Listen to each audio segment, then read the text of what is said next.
की praise the Lord. आइए आज के डिवोशन के लिए प्रार्थना करते हैं।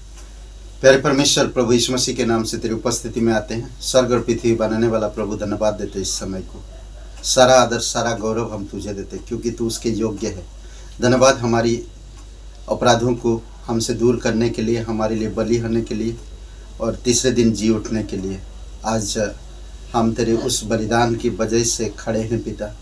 धन्यवाद देते तेरी पवित्र आत्मा की अगुवाई और आपकी वचन के लिए धन्यवाद देते। आपकी कलीसिया के प्रत्येक भाई बहनों के लिए धन्यवाद देते।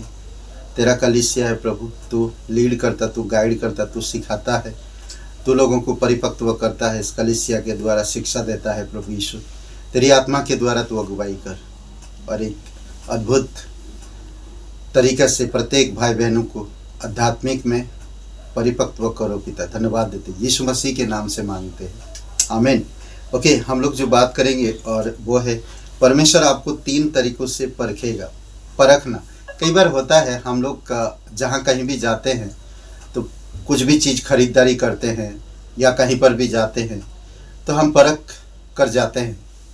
अगर कहीं आप घूमने जाते हैं कहीं पर टूरिस्ट प्लेस ना, तो आप उस जगह के बारे में जानकारी लेते हैं।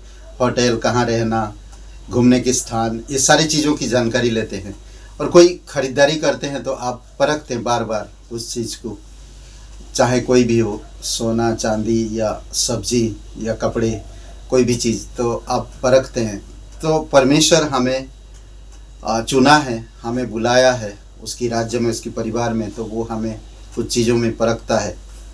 अब सबसे पहले हम देखते हैं 1 थिस्सलुनीके 5:18 में, हर बात में धन्यवाद करो क्योंकि तुम्हारे लिए मसीह यीशु में परमेश्वर की यही इच्छा है। यहाँ पर एक कृतज्ञता की परख होती है। वह आपको तुरंत देता है जो आप चाहते हैं, तुरंत देता है जब आप चाहते हैं, और आपकी कृतज्ञता की परीक्षा लेता है। ये कृतज्ञता होता क्या है?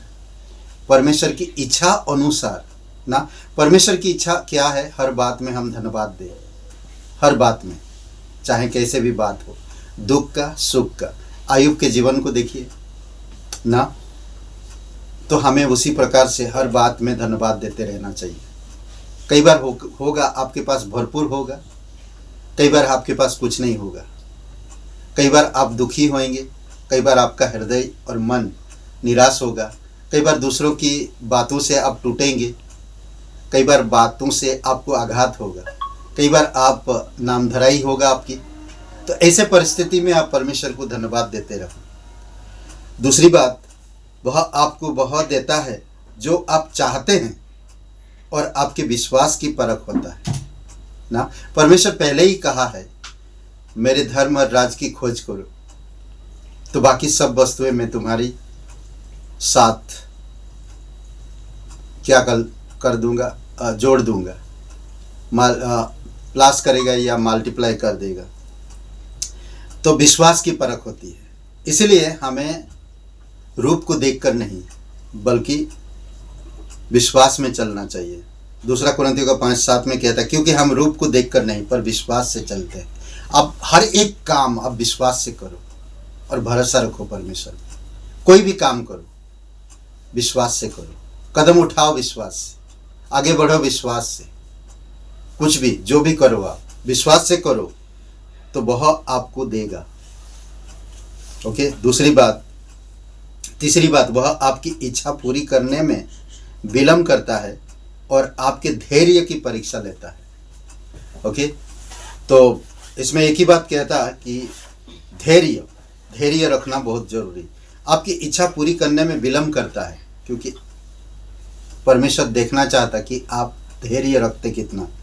ऐसा है 40:31 में, परंतु जो यहोवा की बाट जोहते हैं वे नया बल प्राप्त करते जाएंगे।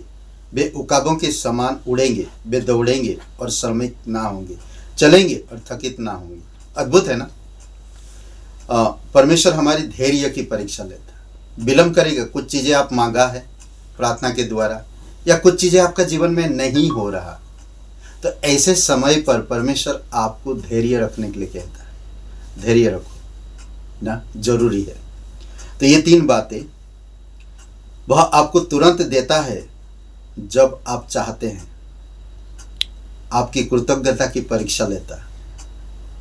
वह आपको वह देता है जो आप चाहते हैं और आपके विश्वास की परीक्षा लेता है। वह आपकी इच्छा पूरी करने में विलंब करता है, आपके धैर्य की परीक्षा लेता है। समझ रहे हैं? तो आप जब मसीह जीवन जी रहे हैं तो आपके जीवन में ये परिस्थितियां आएगा। आप कृतज्ञ रहो, विश्वास रखो, धैर्य रखो। यदि आप तूफान से गुजर रहे हैं तो भी परमेश्वर पर भरोसा रखे रहो। आमीन। आइए प्रार्थना करते हैं। पिता परमेश्वर, प्रभु यीशु मसीह, हम धन्यवाद देते हैं, आपकी स्तुति महिमा करते हैं। प्रत्येक भाई बहनों को इन दिनों में विश्वास में, धैर्य में और कृतज्ञता में अगुवाई करो पिता। जहाँ कहीं भी छोटा घर हो या जहाँ कहीं भी घर खुलता हो, हम संगति करते हैं सभी लोग आ सके। प्रभु यीशु, तेरे इच्छा अनुसार, तेरी सामर्थ के अनुसार प्रत्येक भाई बहनों को ब्लेसिंग करो, अगुवाई करो, प्रेरित करो और बने रहने में मदद करो पिता। धन्यवाद करते यीशु मसीह के नाम से मांगते हैं, आमीन। ब्रदर एंड सिस्टर, सबको जय मसीह की। Praise the Lord. शुभ रहे दिन आपका। बहुत बहुत धन्यवाद।